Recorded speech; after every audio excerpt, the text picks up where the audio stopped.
This is sand and this is a laser. Combine them in a specific pattern and you will get this. And also this. But more importantly, this. This is the world that we live in today. If I ask someone if they will want to go back in time, they will most likely say yes. But if I inform them that they cannot take any modern invention with them, most people will say no. Technology has become so ingrained in our lives that it's almost a part of who we are. And all of this that we experience is only possible because of sand and light. And there are 4 companies around the world that is responsible for our future advancements.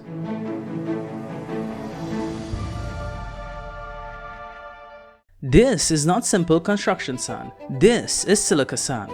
It is made up of 2 main components, silicon and oxygen. If you heat it up, you can remove the oxygen. Then you remain with pure silicon.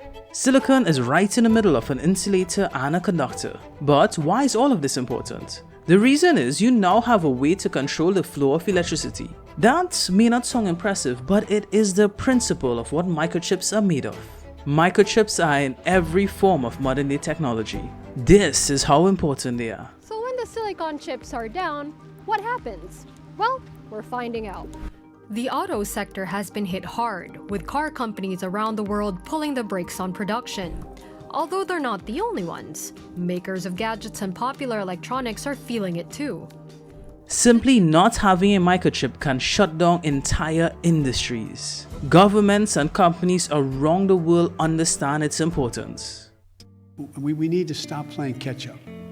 After the supply chain crisis hit, we need to prevent the supply chain crisis from hitting in the first place. And in some cases, building resilience will mean increasing our production of certain types of elements here at home. In others, it will mean working more closely with our trusted friends and partners, nations that share our values so that our supply chains can't be used against us as leverage. The most amazing part of all of this is that this is not some kind of hidden technology. Making microchips has been going on for decades now. The process is very well understood. The trick is making them smaller. This is one of the most advanced microchips in the world. It's 5 nanometer in size. It may look like a simple piece of plastic until you go inside of it. These structures that you're seeing here are 10,000 times smaller than the width of a human hair. The tighter you can make these structures, the smaller the chip becomes, allowing it to become more efficient and being able to process more data. That is the difficulty in the entire process. That's minimization. And that is why those who can create these structures gives themselves an unparalleled advantage. They are among the most powerful and wealthy corporations on earth. So how do they do it? The first step starts with the silicon. When it's still in its molten form, a seed crystal is placed inside of it. Inside here, the crystal turns slowly and is lifted out. Once the process is completed, you are left with a large silicon cylinder. It is then cut with a wire saw and polished for any imperfection. These slices are called silicon wafers. These wafers are the foundation that all microchips are built on. Almost any company can get their hands on these wafers. But here's where the difficult processes start. To design something that is 10,000 times smaller than the width of a human hair requires precision. To achieve that level of precision requires specialized tools. The first being a light or laser, because it's near impossible to create any tool that thin that would not break on contact. The light that you're using, however, is not a light that is emitted from a light bulb. It is extreme ultraviolet light, EUV light. EUV light has a much shorter wavelength, allowing you to etch things on a much smaller scale. The problem is this light is not naturally occurring on Earth. This is where our first company comes in, the Trump company. They design a process in a vacuum chamber where you take a drop of tin and hit it twice with a laser. The first to soften it and the second to turn it into a plasma.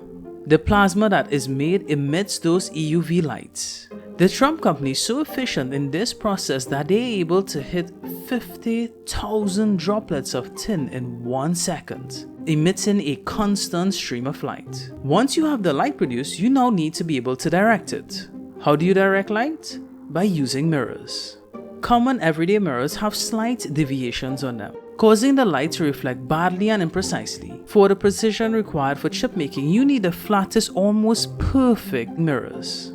One company can achieve that level of perfection: Zeiss. They produce mirrors that are so flat that it's possibly the smoothest surface on earth, giving you the ability to print whatever pattern you desire on a silicon wafer due to its almost perfect reflections. The next thing you will need is the ability to draw those patterns. And this is where ASML steps in. Taking the Trump lasers and the Zeiss mirrors, they assemble it into a machine. This machine gives you the ability to draw all of those intricate patterns. Given the fact that a 5nm chip is the size of your fingernail and yet holds over 57 billion transistors, gives testimony to how precise this machine is. No other company in the world is able to achieve this. You can buy one of these machines if you have about $200 million lying around. The price tag alone is what makes these machines out of reach for most companies. Only a few companies around the world have these machines, and even fewer still know how to utilize them properly. But those who do run the entire advanced chip industry. The biggest and best of this is TSMC. They make 90% of the world's most advanced chips. TSMC is in every modern day advanced devices, from our home fridge to the most advanced military equipment on earth. This is how powerful the company is. TSMC is located in Taiwan, and it is sometimes referred to as Taiwan's Silicon Shield, potentially protecting it from an invasion from China. How? 60% of TSMC exports goes directly to mainland China. They have the biggest, most advanced foundries in the world. These foundries are not easily replicated, and even if it was, it's not easily understood. The ability to create things on an ever increasingly smaller scale requires insight, practice, and years of experience. If a war breaks out, some of these facilities will be lost, engineers will die, and it will shut down the entire world's chip industry. This is why America will fight to protect it. Just losing a couple months' productions of chips was able to shut down different sectors of the economy. Imagine what a protracted war over years will do. There's a chance that you have never heard of any of these companies. The reason why? You are not their customers. Their customers are companies like Apple, Nvidia, Nintendo, Tesla, and other billion-dollar companies. The fact that the IPs that these companies hold cannot easily be copied gives these companies an unparalleled advantage.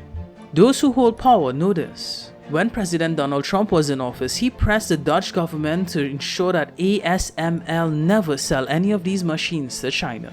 President Joe Biden did the exact same thing as well, because China is America's biggest rival on the world stage. There was also speculation in the China-Taiwan war, the US will evacuate TSMC engineers.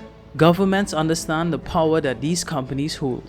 Understanding that the products that these companies produce is literally creating our future. Who would have ever thought that something as sand and light can be so important? Thanks for watching.